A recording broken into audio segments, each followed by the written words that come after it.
Hello everybody, to my subscribers and to anyone new watching this video.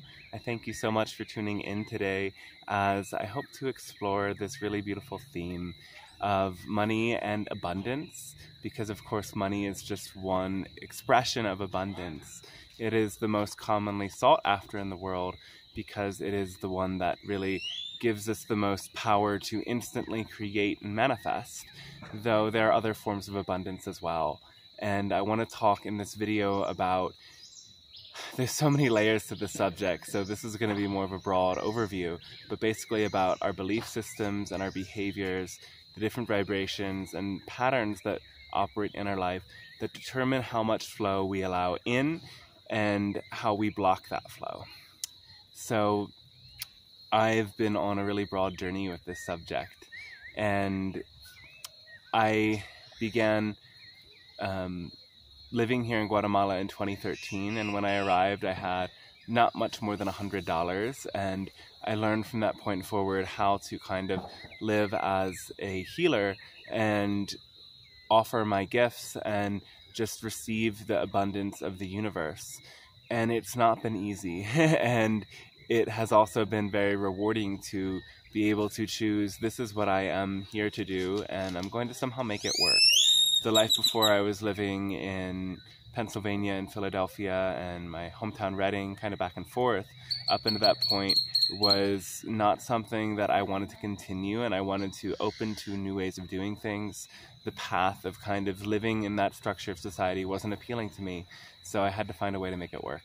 And offering healing sessions and experimenting in so many ways with, just developing myself over these years, offering cacao ceremonies, discovering the channeling gift, and so many other healing modalities and ways of working with exchange have really brought me to this point where now I feel in such a different place than I did back then, that I can actually afford to invest in myself and I can feel secure in the moment and have a bigger idea of what the future holds for me.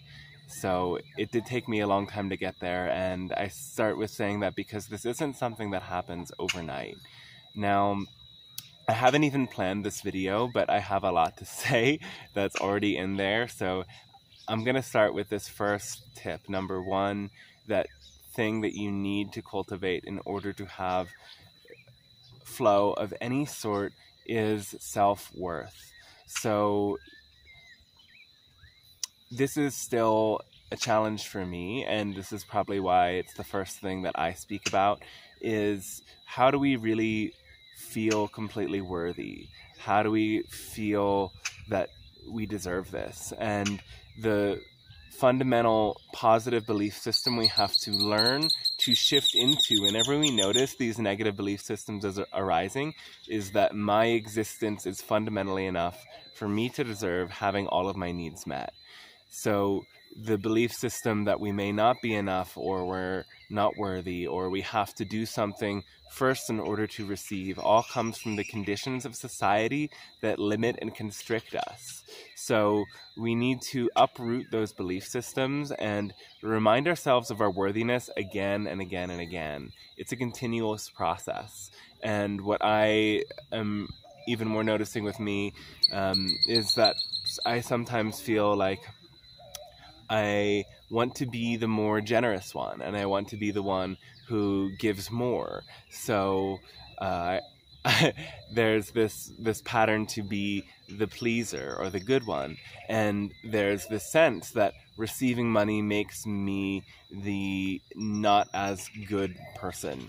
And so I have many times just shut myself off from receiving in the past because taking felt like being the bad guy in some way. We have to change that belief as well and understand that we are beings with so many layers of needs, and our ability to give back into the world and contribute something that's meaningful, purposeful, and has an impact on others has first to do with, have we met all of our needs? Have we met not just our survival needs, but those upper levels of our needs that have to do with our sense of belonging, our sense of esteem, our sense of actualization, our sense of, a bigger purpose of things, and a really deep level of self-care that involves just thorough cleansing of our body, mind, and spirit. And we have to give ourselves over to doing that so that we can give back. And the truth of it is we have to be able to receive that financial flow in order to take that in and to give back to the world in that way. So the next thing that is really important is to have a clear belief system about money. So this one is really tricky because there are so many destructive belief systems about money. Now, before I get into the sort of corruption out there, I want to talk first about this sort of metaphor that came from, higher dimensional beings, spirit guides, that taught one of my teachers in human form, who's also a channel, and he taught this to me. And it is this idea that in higher dimensions, love is what allows things to happen. Love is the energy that brings manifestations together and brings connections to occur and allows things to go to higher levels. Now, love is what allows us to spiritually ascend, and that is our main focus as people on a spiritual path, light workers, starseeds, empaths, people growing and evolving. So that's obviously our first focus. But then when it comes to this idea of actually manifesting, creating, and doing something in this world, we need money in order to make it happen. And money is this most malleable energy because it can become almost anything. And the other funny thing about it is you can spend the tiniest fraction of it now, or you can spend all of it right now on something else. So it's this malleable energy that can transform into anything else. And because of this reality about money, it's actually the highest resonance, highest parallel rather energy to what love is in other dimensions. Because love is what non-physical beings use to create their structures of reality, and money is what we use down here. So we have to accept that as a reality in order to allow ourselves to start to love money, because money really just is an expression of love. Now, on the flip side, the paradox here is that the structures around money have all arisen out of fear. So when we start to see from this perspective, we also start to understand that everything in our society has arisen to this point out of primitive survival-based reactions of fear. We fear others. We fear those other group of people, so we have a war with them. We fear losing out and not having enough, so we create this advanced trading system. And from that perspective, there's been this deep fear imprinted in the system of money itself. And we can't work with money without feeling the fears around it, the fear of, oh, I don't have enough, the fear of this, the fear of that. But we can slowly over time transmute those fears. And it first of all starts with transmuting our own fear of survival. So this is even another point entirely about changing your belief systems about money that I'm going to switch into for a little bit. And it's letting go of your survival fear is key. Because again, if you are trying to manifest creatively or manifest as a healer, the vibration at the core of what you transmit is actually more important than what you do. And I've noticed when I was in those states where I so desperately needed money, I couldn't manifest as a healer because the contraction of my fear was so powerful that it made me an unattractive person, and it kept me from being in the level of vibration I needed to be in to actually be fully there with somebody and help them. So we can't help others and we can't manifest from the state of fear. And this leads into another point about money altogether, that is, we need to, and this in a way should have been the first thing I said, but here I'm shitting myself. So we need to realize money is just one expression of abundance, and abundance encompasses everything in our lives. Abundance, and this is Bashar's technical definition of abundance rather, it is the ability to do what you need to do. And so today, if you have enough food, if you have shelter, if you have good relationships, if you have the things you need to take care of your body, mind, and spirit, you are abundant. And when you don't celebrate that, you put out this fear-based energy that pushes away abundance.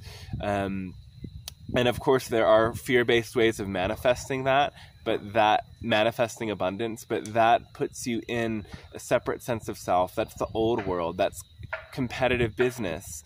That is, ways that we attack each other and take energy from each other.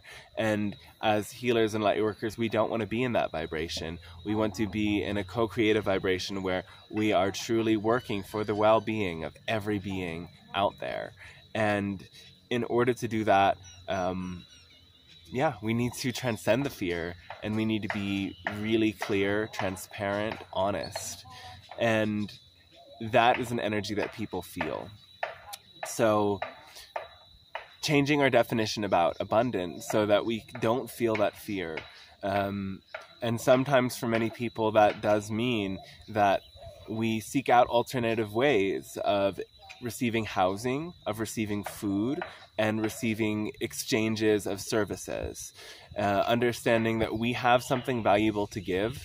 We have to, here's another point about money, we have to find our talents and proclivities and make them valuable, treat them as valuable by having that sense of self-esteem, and then using them to exchange for the energy we need to receive.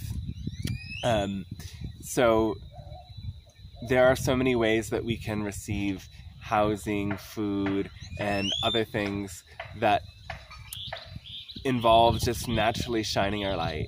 And oftentimes finding the right community or the right sort of new paradigm structure to live within, to exchange your services in, requires a lot of trial and error. So here's another point. We have to be so open to the journey of success and failure. In order to manifest and get into the perfect alignment with things, we have to, in a way, fail so many times before we really get all of the lessons to structure our belief systems and structure our own body's integrity, our own sense of self-worth in order to manifest. So we can't allow ourselves, after we experience a failure, to drop so deeply into stagnation and so deeply into self-hate or self-pity that we don't continue to put ourselves out there. So this cycle of trying something out and seeing what doesn't work and then trying again, we want to be so quickly in that loop that as soon as we experience, this isn't working, we can embrace that. We can be like, wow, this is great. This is how I learn. This is just one end in the process. And we humans are so much in our sense of linear time that we don't see that this end of the curve is necessary for that end of the curve. If it's like a sine wave that is both going up and down but continuing to ascend. I love that metaphor, because when we get to that bottoming out phase, that's actually a part of the same bigger line, that same bigger waveform, that what we gain here, what we learn here is necessary to go back up again.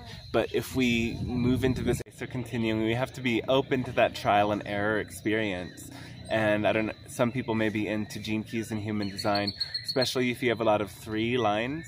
You really have to be open to that experience of trial and error, and that will allow you to move forward. So I'm here at this lake, and water has a lot to do with the flow of money. Now, when we see money as this expression now of our life force energy, water, they have to do with the second chakra. So we talk about money in terms of flow, in terms of, we have financial flow. Our bank account has dried up. So we have found these metaphors in our language because it has so much to do with this water element. So another tip is just really how deeply in touch with you are you with your second chakra, with this pleasure principle, with how how much do you have presence to not automatically and unconsciously move towards pleasure or away from pain, but stay with that core response in your body and bring presence into it.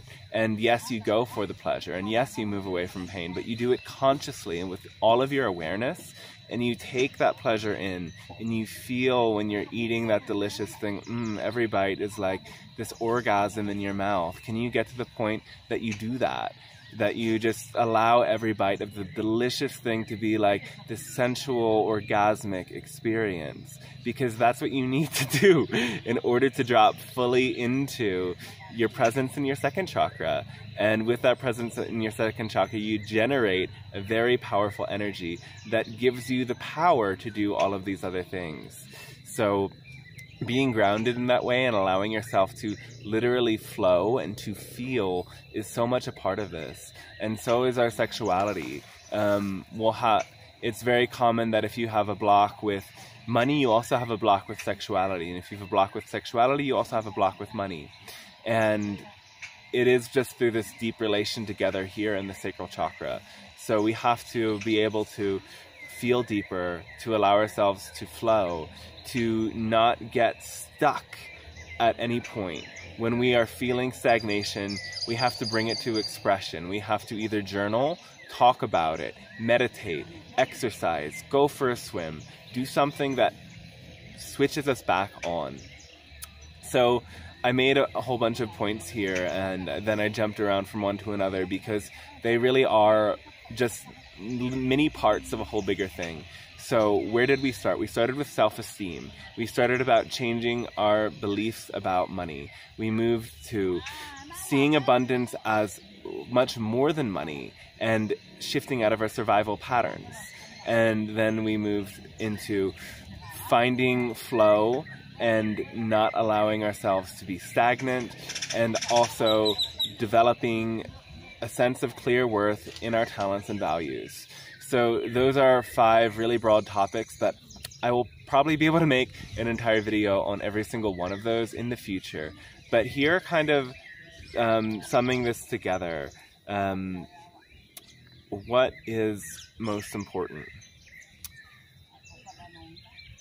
Yeah, it keeps coming that for me, changing beliefs about money, I went to this retreat with the teacher Ventini Acero, and I'm in one of his YouTube videos that has 60,000 views or something. Not getting much pay off for that one yet, but it really helped me.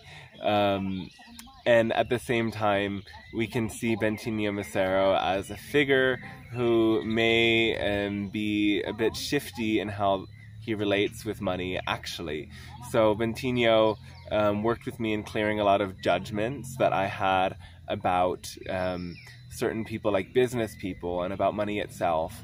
And that really, the experience actually, because after that experience I started to receive a lot. People just wanted to shower me with gifts and show me that I deserved it, because on one level I didn't believe that I deserved it. And it was shifting in that nature, and shifting in the sense that I have to see the core essence in everyone. So especially if we have beliefs about money, like I notice some people who don't generate abundance because they do not like rich people, and they see rich people in this certain light, and that subconscious energy they send out prevents them from connecting with those people and keeps them only engaged in the level of their socioeconomic status. So this subconscious division that we put out there is really something that totally will sabotage us again and again. We have to see the essential light in everyone. At the same time, here's the paradox again, because Ventini Acero, as he's gone on in this, he has really started to make his offerings more of an exclusive club where only people with this amount of money can join and receive. And he's now doing talks about conscious class. To be honest, I've kind of tuned out of him, because the more I witnessed him, I started to see him as representing some archetypes around money that I don't prefer and that have been something that has pushed me away from being that sort of an entrepreneur. But I've learned to see those sorts of patriarchal or authoritarian figures as more of a reason to step into authentic sharing and being who I am so openly, because the world needs something a little bit different than that. So yeah, you can tune into that video because there are some key things to gain there. And the funniest part is he's also a bit judging me in joking ways and light ways. But, you know, in his native language, there's this saying, in Dutch, they say, while laughing, the joker tells the truth. So it's a contradiction in that he's teaching me to not judge other people and then judging me jokingly. So the joke kind of takes out the sting in the moment, but there was something that affected me in that moment that I had to work through in developing my self-esteem and seeing myself beyond the sort of very pigeonholed box of perception that he saw me in as somebody who is a hippie. So that's an interesting thing. And it just goes to show that, you know, we have a lot of beliefs perhaps around money because there are these very patriarchal negative figures that control our society that kind of act like puppeteers to us because we've given them that authority through our fear. And fear is what really will attract people to controlling leaders and controlling systems. They will fear that their well-being, their abundance will be cut off if they don't follow the rules set aside for them. And I and so many other people that I know, if you're not in my community or hang out in sorts of communities but you watch my videos, ask me, because I can connect you with a whole bunch of other people that are just like me who prove that you do not have to fit into those traditional structures in any way to have an abundant life. So that is a really freeing realization. And for me to get to this point, I've had to go through so many layers of challenge. And one of the biggest mistakes that I made was trusting in the universe too much. So there is this, the trusting in the universe initially helped me a lot. So I just threw myself off on this journey. When I first started traveling in 2012, I spent the last amount of money. I bottomed my bank account out in the same day. I spent all the money I had on a Reiki teacher training I would complete before my flight and on my flight.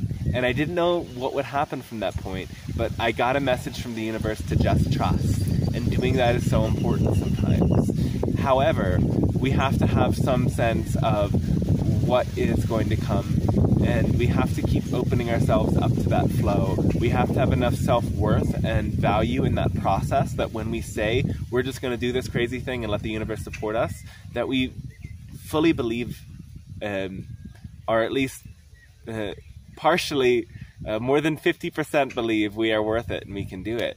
Because that worked for me the first years, but of course I got sick, and of course I ran out of money and had to ask for money.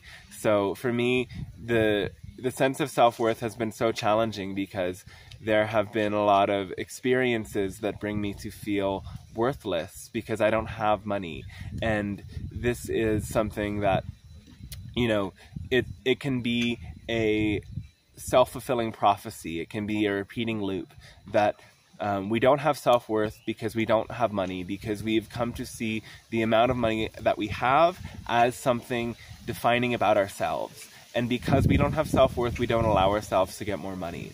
So being totally broke at many points and having to just ask and GoFundMe has been something that has shifted my perception around money so much. And the first time I did that, I went to India, and I was with a boyfriend at the time, and we were in Europe where he's from, and I had like 1 month on my visa, so we had to decide where we were going, if we were going to continue working together and sharing together at that point. And it was either going back to the US, going here to Guatemala, going to India. We had this weird vision from the moment that we started the relationship, we would go to India together.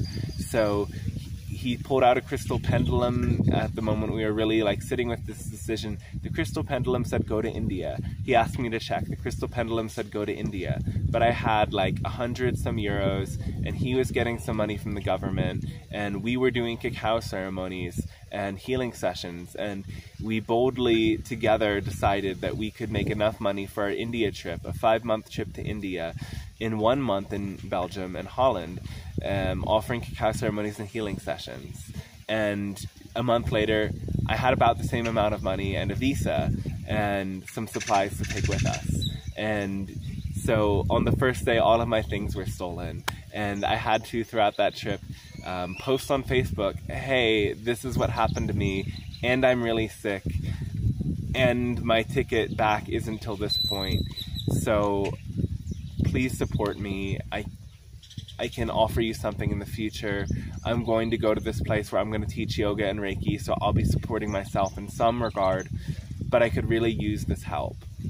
And doing that, I really had to sit with and embrace the full amount of self-hatred and unworthiness I felt in those moments, because I come from this Pennsylvania Dutch heritage on my maternal side and this Italian immigrant on my paternal side. So both, to some degree, have this very strong belief system of hard work. Generation after generation have slaved themselves on farms.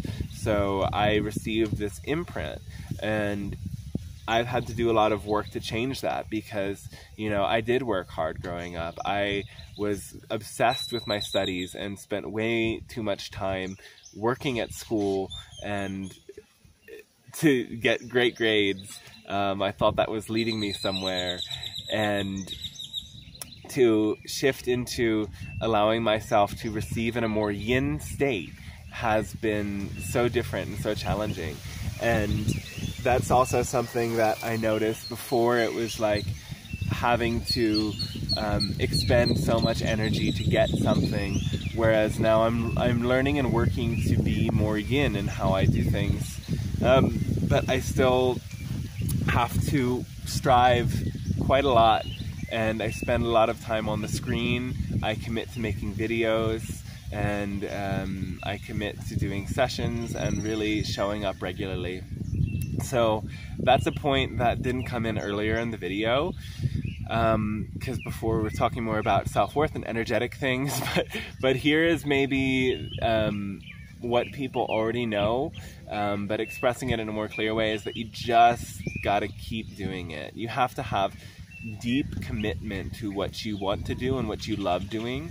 So once you identify those talents or those things that bring you passion, our talents naturally arise when we focus our passion in certain directions.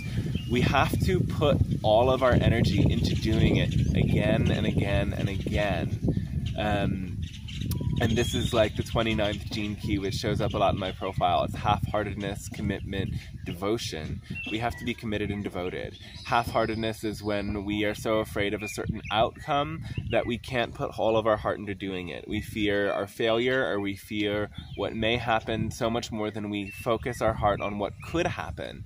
And by shifting into what could happen from the result of this work or this connection or whatever I'm putting my energy into, we put all of our time into it and we keep doing it again and again. And it also connects to this gene key of perseverance. I don't know what that number is, but perseverance is this understanding that the more we show up to fulfilling a pattern, the more it's like we kind of make this indentation. Imagine this pattern is like a loop in the sand or something, and the more times you go around it, the deeper it becomes, and the easier it becomes to kind of flow with that. So we have to just keep showing up to doing it again and again. And that also, that ability to commit and shows up not only applies to the work we're doing, but it applies to our self-care, so that we have the energy to actually put into it. It applies to examining our belief systems so that we actually change our vibration enough to be a match to abundance. And yeah, it's something that one area of your life affects every other area of your life. So just like I was saying with money, like our blockages around money also are related to our blockages around relationships and sexuality. So we have to have this full-heartedness in every area of our lives, and that is the vibration of a true success. So yeah. One thing that comes up a lot in spiritual world as well is like the sense that money is evil and wrong, and this does often connect with other lifetimes in which we were not allowed to have money, we were not allowed to have partners, and we had to give ourselves fully over to spirit.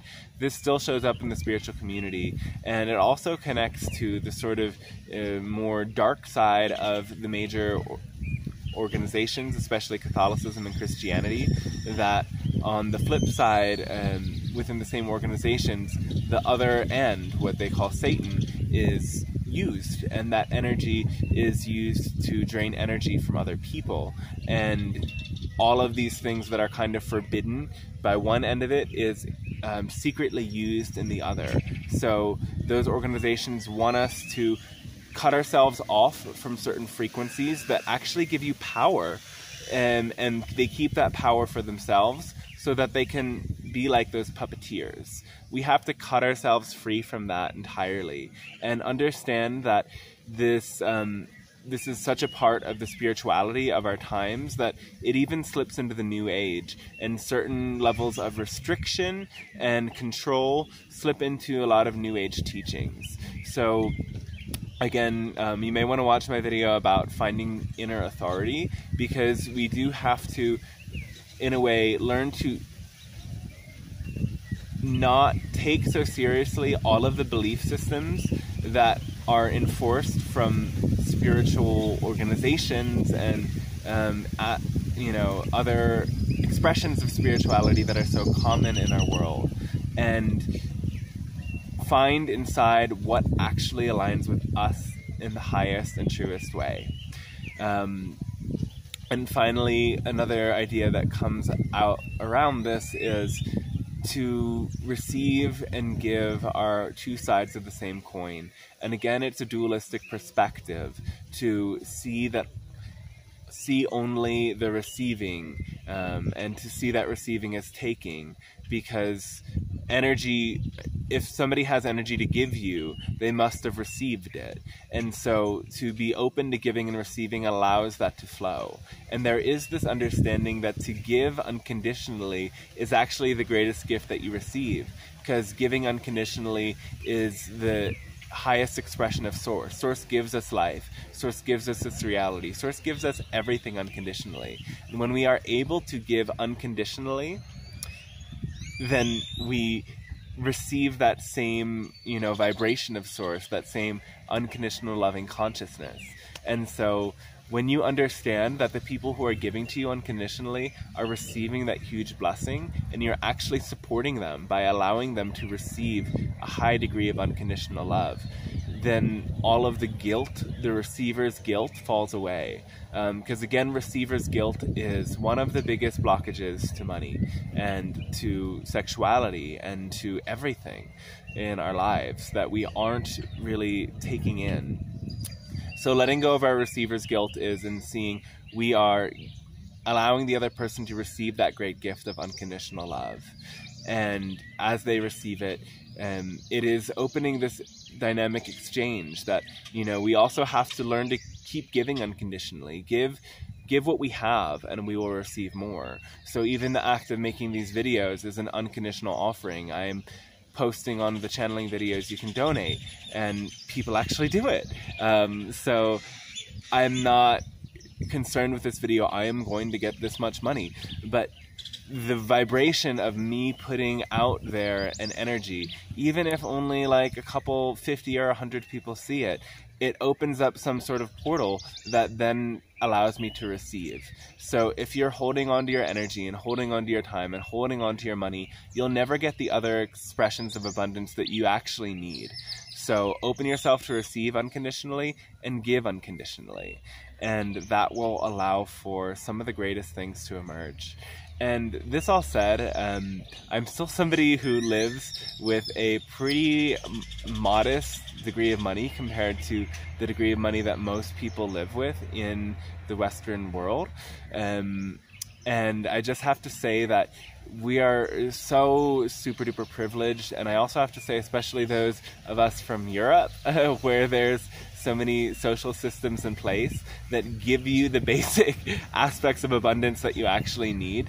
And so when I see people who do have everything taken care of that are freaking out about money, I just want to kind of like snap my fingers and be like, look, you're not rich, but you are abundant.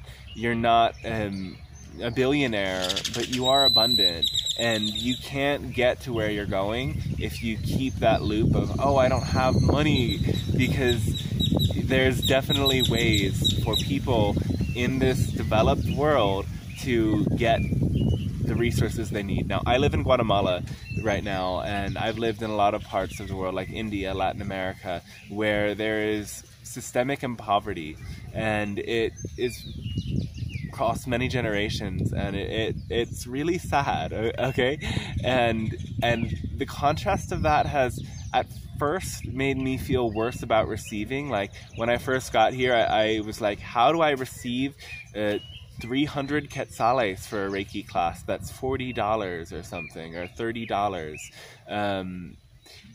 And these people work all day to receive the same amount. I can't actually receive this. But in recognizing I'm not allowing energy to flow by blocking myself off from it, I in time allowed myself to receive more and more and more. And just having seen and witnessed so much of this systemic poverty, I have to say, people, whoever you are watching this, if you're in the developed world, you are already abundant in so many ways. So stop pigeonholing your sense of abundance to money. And this is, okay, I'm saving the best for last here.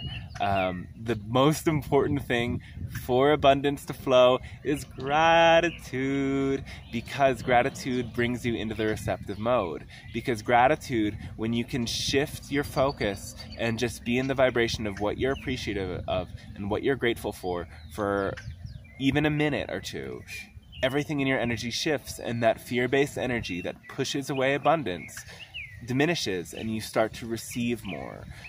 When you are in a state of gratitude, everything that you are already receiving and already have expands. When you are in a state of gratitude, you are able to really listen to the signs and listen to your heart and make stronger connections. So if you're not feeling abundant, you have to take a moment to look at all of the forms of abundance that you already have and write down your gratitude for them. See if you can cultivate a bit more gratitude, because that will allow you to relax into receiving more, and then you can focus again on your talents.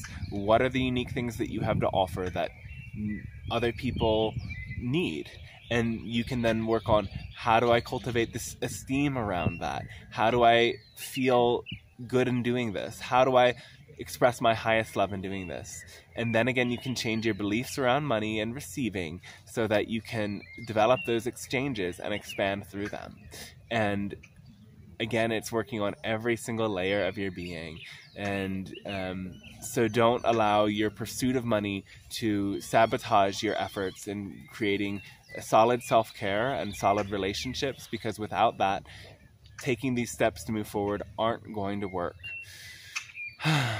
So we do need to go beyond the system of money and this is something that maybe people with tons and tons of it don't want to hear, because again, that fear of losing is coming up. But we need to go totally beyond the system of money, because it generates inequality, and it's based upon fear, and it separates people from each other. So we will come to a time on the planet where there is such a thing as universal income, where the world organizations or governments give this money to everyone that allows us to meet our needs in the ways that are uniquely our own. And from there we can exchange beyond that. Though we have to go beyond this system, and the first steps in it are going beyond greed, and certain figures in the spiritual community even represent to me a great greed. I had to go and learn some lessons through that about the greed and about the you know, they also had many ideas that helped me experience greater abundance as well, but it was sort of mixed with these patterns of greed and separation consciousness and judgment that I also came to see beyond. So generosity is a cornerstone of abundance as well, like I was saying, in the giving and receiving, the flow of it. So we can have that vision of moving beyond money entirely, while still recognizing that right here today we need this money to do the things we need to do. And you know, the core of me stepping into working in guiding and helping others heal began with Reiki. And Reiki has these precepts: just for today, do not worry. Just for today, do not anger. Just for today, work hard and honestly. Just for today, show gratitude to all life. Just for today, I'm missing one. Just for today, be humble. Yeah, something like this. And so again, these precepts are beautiful because it brings us to focus. Just a new angle. My phone keeps kind of stopping because there wasn't enough space, and I keep having to delete videos. So again, we have to focus just for today, and understanding that today we do need this structure that was built out of fear in order to live our lives. And we can transmute that fear, because all energy is one. Fear and love are these two sides of the spectrum. We transmute the fear inherent in that system into love through the way that we use it.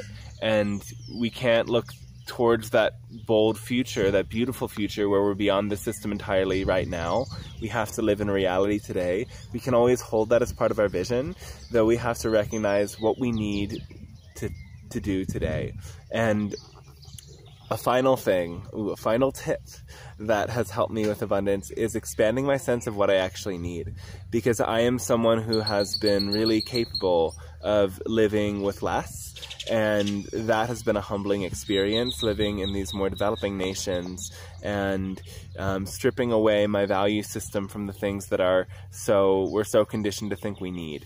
And so I had to kind of simplify in order to get to the basics. I need to feel well in my body. I need to feel spiritually connected. I need to have good relationships. I need to develop my mind and actualize myself and actualize my gifts. And so, you know, at points I was like, oh, I don't need so much in order to do that. But what I really need actually is other people supporting me, other spiritual guides, in early parts of my process, teaching me and offering me reflection so that I could develop myself. And now I need a lot of body workers. I need people that are going to touch the places in my body that I can't reach, manipulate my body in the ways that I can't do. So I need more money than I thought I did, because I need to do that. And so it's like, the more that you get a sense of all of the things you actually need to do and what you don't need to do, the more you can expand your relationship with money and be like, oh, okay, so if I was going to complete my vision entirely, I need not $10,000, I need $20,000 this year. This is a far-fetched example for me, because I don't think I've ever made $20,000 in a year. Maybe this year will be the year that changes that, and I'm kind of seeing that in its creation. But when you change your sense of what you actually need, then the whole program as well starts to shift, and you are able to live for that new model you've set aside for yourself. So I really hope that helps everybody see some places and areas in their life where they're not allowing things to flow financially, and they're cutting off the flow of money and also love and relationship, because it is all, in a way, an expression of that same energy. And if you have questions, please leave them in the comments. And I think in this video, I really touched into every sort of sabotage program or belief or thing that we need to focus on and remind ourselves to do in order to be generating abundance. And I can go a lot deeper into each one of those aspects in some certain way. So if there's an aspect that you are struggling the most with and you want me to focus upon in some videos, drop that in the comments too. And again, my channeling sessions are available at blissbeings.com. And I actually have a Calendly link now, so you can just schedule in your session. I do channeling sessions, I do astrology readings, and I do sort of coaching sessions where we work with energy intuitively, and I ask, I give you that space to share and find the inner truth, and also reflect to you maybe where some belief systems are out of alignment. All of that's available, and I'm really happy to support people. I'm offering 3 sessions for the price of 2 discount at the moment, if that calls to you. So, and I'm working with people much longer term in coaching programs or channeling intuitively combined with that more long-term approach where we can really dial into areas of your life where you need some extra support, and also focus on cultivating and dialing in your own intuitive healing gifts in the magical ways. So through this, people are really learning how to tap into their guides and open to new connections. I'm so happy to share it. So if that calls to you, reach out to me and we can figure out something out. And again, I'm running the channeling course, which is a group experience designed to allow those people to develop those gifts, and we're only waiting for a couple more people to sign on and we'll start the course up. So thanks so much for tuning in again. I love you and sending you big blessings, and maybe you can still see a bit more of the lake. Here's a little laguna section of the lake. Lovely people living there that aren't kicking me out of their spot. Thank you. The most beautiful flowers. Oh, I love this place so much. I'm gonna do some exercise in the sun and go for a nice swim. So thanks a lot, and I'll catch you later. Much love and blessings.